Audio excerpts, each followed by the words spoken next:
good morning. It's Dr. Carole Holland. Welcome to episode 2 of my second ever episode of Covered in It.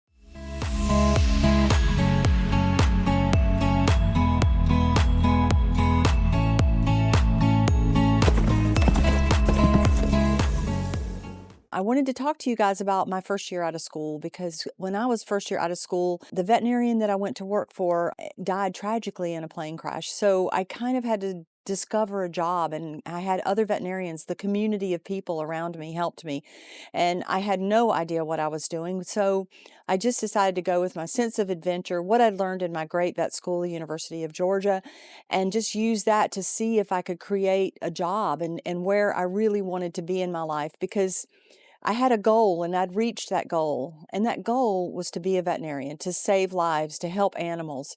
But after that, I didn't really have a plan because a long time ago, we didn't have specialization in veterinary medicine like we do now. We did have some specialization, like for veterinary schools, but we didn't really have the specialization that we have now. Honestly, I just took a lot of jobs to get myself well-rounded, and people would call and I would go. And so that gave me this great life of adventure my first year out of vet school. One of the most memorable covered in its, I look back on it, it wasn't memorable at the time, I can tell you. It was a cow, and this poor cow had been down trying to have a calf, and the calf was half of the way out. Typical for, cattle to have issues.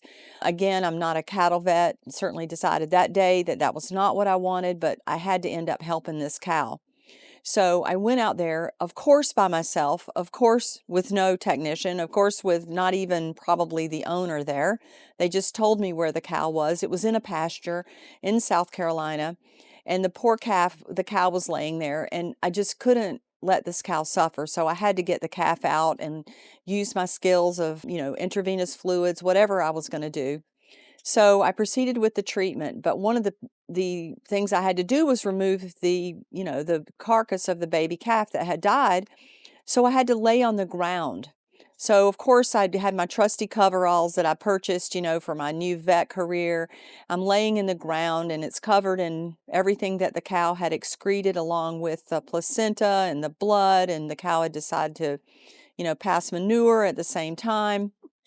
And it sounds totally disgusting, but what else are we going to do? So I did find a tarp somewhere. I do remember the blue tarp. So I'm trying to lay on that. And then all of a sudden I started feeling things, like I felt like I was getting stung, and I looked and we were right next to a hornet's nest. So not only was I getting stung by the hornet's nest, so was the cow. The poor cow was getting stung, and neither of us, she couldn't move, and I was trying to pull the calf. So I ended up in days where there was no cell phones, of course, back then, 40 years ago. I stopped what I was doing. I got covered in everything in my car, decided to go find the farmer, get some spray, get the bugs covered up. I treated the cow for all the bites, and told him that to get this out, he was going to have to help me. So in the end, that particular day, I decided from then forward, I would help animals, but I was certainly not cut out to be a cow vet. But I will tell you, there's some more cow stories coming because, it's hard for me to say no when it comes to helping animals. But that particular day was an interesting day of being covered in something.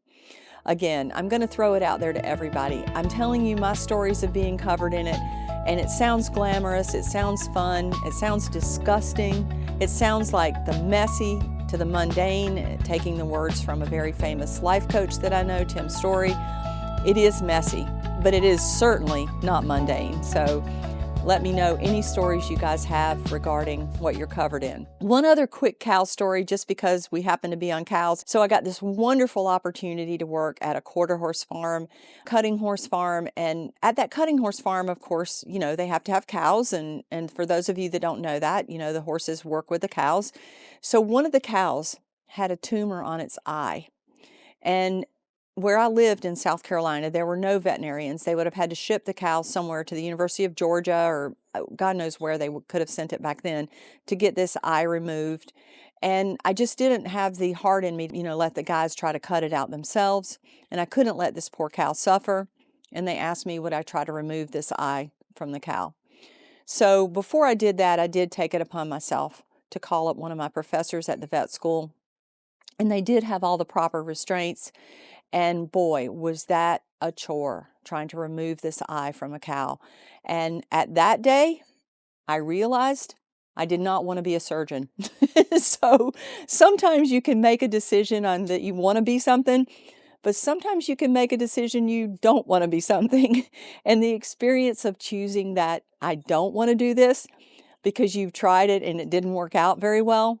And it wasn't because I didn't have the love for this animal, and it wasn't because I didn't have the love to be outside and working with these wonderful men and in the field and everything. It was just that the time consuming and the skills that it required and not having, the proper facilities, just being out in the field.